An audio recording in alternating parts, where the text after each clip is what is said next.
Hey, welcome back. This is Coach Parker with CoachParker.org. Hope you guys are having a happy holidays. It's December 14th or 15th, and hope you guys are doing great. Finally got this defensive video put together.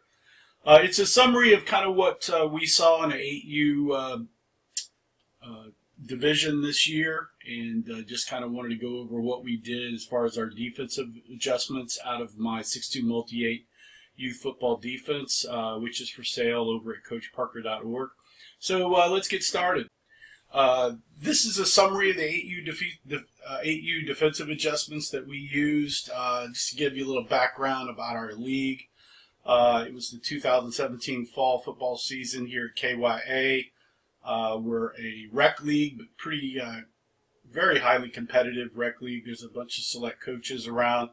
In our age group, there were seven teams. The Super Bowl returner, 2 other top returning teams, and then 3 new teams, which was us. Returning teams can freeze or hold or bring back 0 to 6 players. 3 of the top teams brought back 6 players, really good players. And new teams can bring back 0 to 3. We started with 0. The 2 other new teams had 3, or 2 and 3. So that's how it folded out here with the team setup. The top 4 teams, the offenses that they run, which will be maybe interesting for you guys, but here in North Fort Worth, Keller, North Texas, the Super Bowl team, they basically had a man-child, a stud Wildcat back who was about twice as big as everybody else and twice as fast. They ran a lot of Wildcat trips and just let him run right and left and kind of pick his own hole. Every now and then they would do an I wing or an I formation kind of thing. Nothing too spectacular, but it was always pretty much a handoff to that running back, or they would run a wedge with their quarterback. So fairly easy to see, but definitely a hard running back to bring down. The running up Super Bowl team ran an I wing formation. They had a great backfield of 4 of their returning backs. Very strong, very fast backs. I think 2 of the 2 sets of twins were the running back, quarterback, wings, fullback, halfback kind of thing. So very, very good team. Well coached. We were the 3rd place team with the best defense according to points allowed. We ran a power weed beast offense, which is my offense. That's a beast single wing offense with some power eye and a double wing stuff thrown in there. And that's why it's the power wing beast. The power wing beast offense is just not the beast offense. It has other formations in there. It's a multiple offense.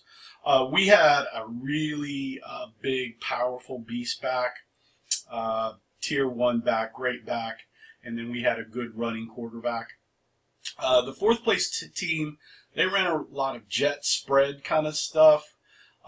They had 4 very, very fast running backs, probably the fastest set of backs in the league, and that's why I guess they're probably running that jet spread. So really, really fast. They had 1 back that was extremely fast and great on offense and defense also. Remaining teams ran just various I wing, wishbone kind of things. A few others tried a single wing and the beast every now and then, but nothing too major there from the remaining teams. Our defensive adjustments, and we'll get into this next pretty much in detail. But the Super Bowl team, we were running out of my book the 6'3 hybrid, 6'2 wide tackle. We came up with a specific defense for their Wildcat called the Steel Curtain, and of course gap 8 every now and then. The runner-up team, 6'3 hybrid, 6'2 wide tackle. We had a 3 Musketeer blitz and a gap 8. We put this 3 Musketeer blitz in there specifically for them. The 4th place team, we ran a 6'2 double wide hybrid and specific defense for them, which was called Buffalo. And then the other teams, we just ran the 6'3 hybrid, gap 8, 6'2 wide tackle. And in one half for one team, we ran a 3-3 stack and got 2 fumbles out of that, and that worked out pretty good. So just in summary, just so if you haven't seen, the 6'2" wide tackles here, it's pretty basic, normal 6'2" wide tackle kind of thing. Guards hit the A, tackles hit line up in C on the inside shoulder of the tight ends, and they hit the C gap, and they're going for the fullback's feet, and then the 2 defensive ends or outside linebackers, whatever you guys want to call them, but there are contained guys. They're going about 1 yard to 2 yards behind the deepest back for the tailback, and there are contained guys. The 2 cornerbacks, Carl and Bob, they're playing in the traditional 6'2" wide tackle. They'll play off the line, kind of an angle for the C gaps. They do have run, pass responsibilities. The 2 middle linebackers have B gap and then flow. And then Fred has really got, he's our safety back there, and really in a traditional 6'2" wide. He's got pass, pass, pass, then run. And really don't want him coming up too fast on a run. He's got to stay back there to save any touchdown run that's coming his way. So that's a 6'2" wide tackle, pretty simple. A 6'3" hybrid, as you can see, we basically just move Fred down into a middle linebacker, move out the Rover and Mike linebackers to basically head up on the tight end or outside the tight ends. And then our corners, and this is a great defense for 8. It's almost at 8-3, really. Our corners move up on the line, and they just come over the line about 3 yards and sit and box. And they're waiting for the sweep. They you know, at this 8U level, there's not a lot of passing yet. So they're really just kind of boxing there. The 3 linebackers, Rover, Fred, and Mike now, which are 3 linebackers, they have run mainly responsibility, and if they see something go out, they'll definitely pick that up. But that's kind of what's going on with the 6'3" hybrid. It's a great little defense for 8U. We ran some 70 with the Mike as nose guard, but really, which was just like this 6'3", but Mike would be at nose guard kind of thing, with Fred and Rover as the 2 linebackers. But the 6'3" really worked out better for us this year, and that's kind of what we ran our main base as for this 8U team. And as you can see, it's really 8. Every now and then we would have the corners read and step back a little bit, but pretty much that was the 6'3" hybrid we ran all season as our base for an 8U team. This double wide 6'2" we run every now and then for teams that like to go outside. And you can see it just basically the 2 guards and the 2 guards basically move out, 2 linebackers move in. Nothing really too major there, but it's for teams that like to run to BC outside a lot, and we'll blitz one of the linebackers every now and then. But you can see how that looks. 3-3 stack. Love this little defense if you've got guys that know how to blitz.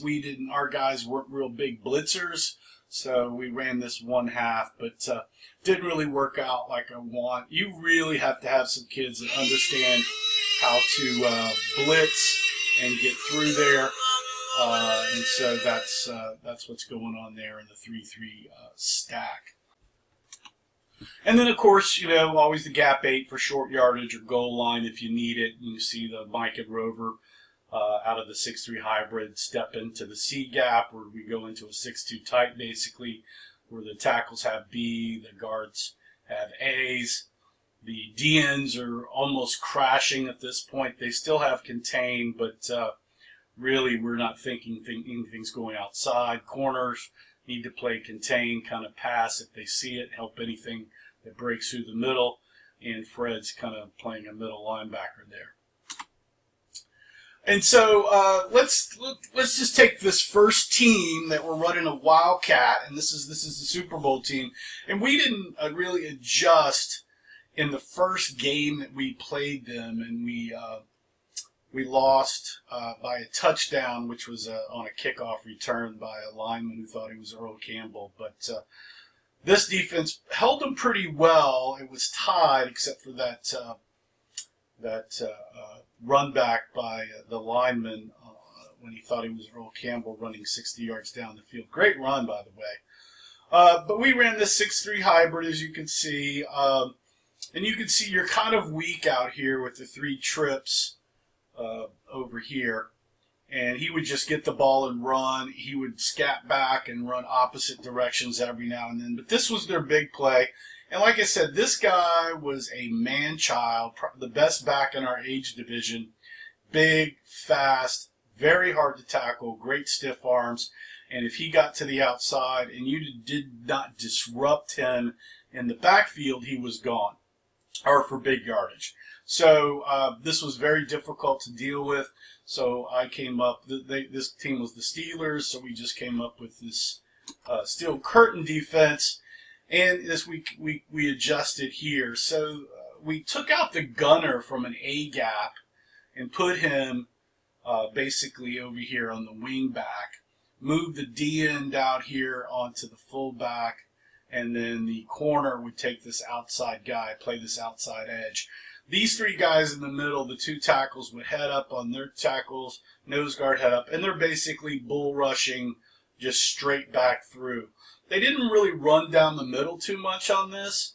The 2 backside, the backside DN and corner were just coming up and kind of boxing and waiting for him if he was coming behind or opposite of the 3 trips. We rotated the Fred over behind the outside line, the DN will here. And then the linebackers kind of rotated a little bit to the trip side. And this gave us 1 extra guy, blocker for blocker, and we had the Rover and Fred there knowing. And the thing about this, I mean, the tailback was a man-child. We kind of overloaded to the trip side. This worked out really good for us. We beat them in the second game by a touchdown, and their tailback, the man-child tailback, was stopped using this particular defense. So this is how we adjusted to a Wildcat trip. So, and this is, you know, if you're familiar with the Power Wing Beast offense, this is really what we run. It's called Beast Jumbo in an even set. Sometimes they would actually overload, and so the 3 guys would shift over a little bit. But this seemed to work on a trips Wildcat for us, and we had everybody keying the rabbit, which was the tailback, and so we all flowed to him, and it worked out. We beat them, and they were undefeated, and we beat them in the second game we played them, and lost only to the first game by a kick return by a lineman that thought he was Earl Campbell. So that's the adjustment there. So this next defense, this was the 6-3 hybrid. And this was the second team that was the runner-up in the Super Bowl. We actually lost to this team twice by touchdown. And they were really good at running into the dog gap, which I call the gap between, the tight end and the wing back here. This little area where he's going. They were really, really good at that. These two linemen would block out. Everybody else blocked down. And our DN was swinging up, and they were running right in the gap, and our linebacker would miss it. I could blitz him out every now and then, and we would kind of get there, and but consistently we were really having trouble with that. So we had to put in an adjustment to play them the second time we played them. And the second time we played them, and I should have been doing this in the first game because I knew what they were doing. We put in this 3 Musketeer blitz, which basically drops Fred over into the dog gap. And so you can see what happened here is I've got 3 guys sitting here. I backed up the corner a little bit so he's at this C-gap angle, which puts you at a little weakness if they do sprint and do a spread. But we would have our best corner on the wing back side that could make good open field tackles. And so he was on the hook for that. And then every now and then I was blitzing Mike into Bomber or to Cobra to help that out. And that would shut that down. And they knew we were doing that quite a bit. And they were trying to catch us, and they would audible to flip and all that and doing that. But that's how we adjusted to that. And only when we were having to flip or caught out of place, that they catch us once, but that really helped us there. And so you can see that particular adjustment there. So this other team, this is the fourth place team. We were the third place team. So the fourth place team had this group of backs that were extremely fast. They couldn't really throw the ball well, although they did have some throwing threat. But we really sold out to stop their jet sweeps and just power sweeps. And so you can see if I'm in a regular double wide 6-2, which is pretty much what we were doing for a while, is you can see how weak we are over there when he runs the jet. The wing back got a hold of the will linebacker over here. You were pretty much toasted because the corner didn't have the speed, because this tailback was a very, very, very fast and jitterbug back. He was gone. So we had to adjust to this. And what we did was we came up with what we called Buffalo, since they were the Seminoles. We just came up with a Buffalo kind of blitz or shift. And what we did is we took the two nose, because they didn't run down the middle very much, hardly at all. We took the two D tackles and basically had them bull rush into the B gaps, hit the tackle, not hit the tackle, but everybody was going straight up, not so much of an angle. The two, the nose guard, the knob, and the gunner would get outside of the tackle, and they would just kind of go straight up at a little bit of angle. And then our two contain guys would really just come up to a height and box and wait right outside the wing back who was blocking them. And that seemed to help us a lot. And we're still in this 6-3, but it's almost like a triple wide with the guards outside. The corners, we were having play up, and they were to go 3 yards outside, up over the line of scrimmage, outside their split receiver out there. And this defense basically shut that team down. They could not run pretty much anything. We were catching them in the backfield at mesh points almost every play. Got, I think, a couple of runs out of this, not much. They did do well when they adjusted and found out the middle was sort of weak, and they would have a few good runs up there, but the backers would catch them. And that's how we adjusted to a team that's kind of running a lot of spread and not running a ton down the middle. And they pass maybe 3 or 4 times a game, and I was willing to take a risk that they weren't going to catch us, and we were able to pick some of that up because we identified the one main receiver that they liked to throw to and who was going to play quarterback where that throw was going to occur. And so when we had that happen, the corner would take, or the rover or Mike or the other corner would take that receiver out, and did pretty good with that. And of course, we'd run this gap 8 every now and then. You can see it again there. This was the 3-3 stack. You can kind of see it there for what it's worth. Nothing too, just a normal 3-3 stack for what's going on there.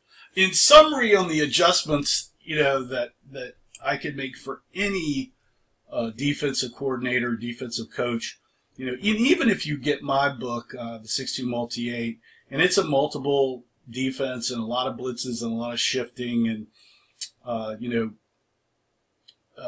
you've got to take those pieces of the books, whatever book or system you're using, and adjust to stop plays or formations. You can't just sit in one defensive formation, which is what I see a lot of inexperienced and rookie coaches do. But the main point to make sure you can do all this is you really got to scout. Now, I've talked to a lot of youth coaches say it's a waste of time, it doesn't work. I would say consistency. I've been in the playoffs like 90% of the time, and been to many, many Super Bowls. Is over the 20 plus years that I've coached tackle football. You have to scout to be really successful. That's what good coaches are going to do. And so I highly recommend that. You've got to play smart, so you just can't sit in one defensive scheme, and you can't just blitz to blitz either, and which is what I see a lot of coaches do. They just blitz to blitz. Die by the sword, live by the sword. You got to be really careful of just blitzing to blitz. So play smart. You've got to adjust your defense for these offensive formation and plays. You want to put your kids and players in the best possible position to make a play.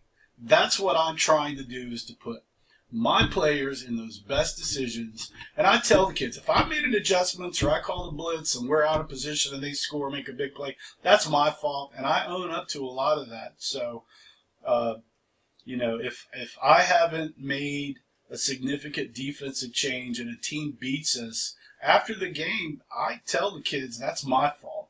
So you really, as a coach, you really have to take some responsibility. Did you put your players in the right place? And I see a lot of coaches yelling at teams when they lose, and they did not adjust well, especially because we're running a lot of beast jumbo, beast wides. They're not moving and shifting their kids over to our strong side of the offense. So I would highly recommend you scouting and doing that. So so don't sit in the same defense all game. You're gonna get shredded. So when you scout, you want to identify their top running backs. I identify the top running back as the rabbit, and the top receiver is the birdie. If their fullback is really good, he's the rhino. And if there's another like tight end that's pretty good, he's the ostrich. So we try to identify 4 players and really key on the rabbit and the birdie first to identify where they're at on the field, and we know we're keying them first. So that's kind of how we talk about to our defense and what's going to happen. Everybody always has to know where the rabbit and the birdie are, and the D-backs are responsible for, and the linebackers are responsible for pointing at the birdie, and the rabbit, everybody's responsible for knowing where the rabbit's at. So with stopping their top running backs, you always want to stop their 5 plays, and that gets back to scouting. What are their top 5 plays? What defense blitzes can you put in? I'll usually draw up their top 5 plays, and then I will draw the defense out in blitzes and what I want to call that'll put people in those positions and holes that will stop that based on if I can find a key. So that really helps if you can find a key where that's what's going to happen there. And there's usually some giveaway. They always like to run to the right. They always like to run to the left. When this guy's quarterback, this is going to happen. When this guy's at halfback, this is going to happen. The fullback, 95% of the time, is going to take you to the hole. Those are kind of things you really want to stop looking for, so you can put the defense in place to stop those top 5 plays. And once you stop those 5 plays, teams get kind of nervous and start doing some weird stuff, which is great now for the defense because now you just tee off on them. And again, the last thing I can say, and I see so many coaches do this, I like to blitz, but as I've gotten older, I only blitz when I know and I see the key that I'm pretty confident if I do that, I'm going to get the play. And the times that I blitz, I don't know how many times I will blitz the first play just to do it. I'll get burned or whatever, and I've seen other coaches do it. So take it from me, I've gotten burned blitzing when I haven't read the key just because I want to blitz on a play. So be careful of blitzing if you don't know and you don't know what's going on with the key. But there's the summary there. So, really at base, adjust your defense, have multiple calls on defense so you can stop their top 5 plays. Don't sit in the same defense over and over again. I see this time and time again. Teams will run like 6 5-hole plays down the field, and no one puts a guy in the 5-hole on defense to stop that. You got to do it. I know it's going to weaken one side or something, but you can't let the offense just continue to run the same play over and over and over in a particular hole if you're getting shredded there. So that would be my thing. Adjust, adjust, adjust. And that's the one thing that the Parker's Pirate 6'2 multi-8 youth football defense does well at. It's a full system with multiple defensive formations, multiple blitz calls. You're able to take it from the youngest inexperienced level all the way through probably 6th and 7th graders, and even more, really, because it's fairly sophisticated.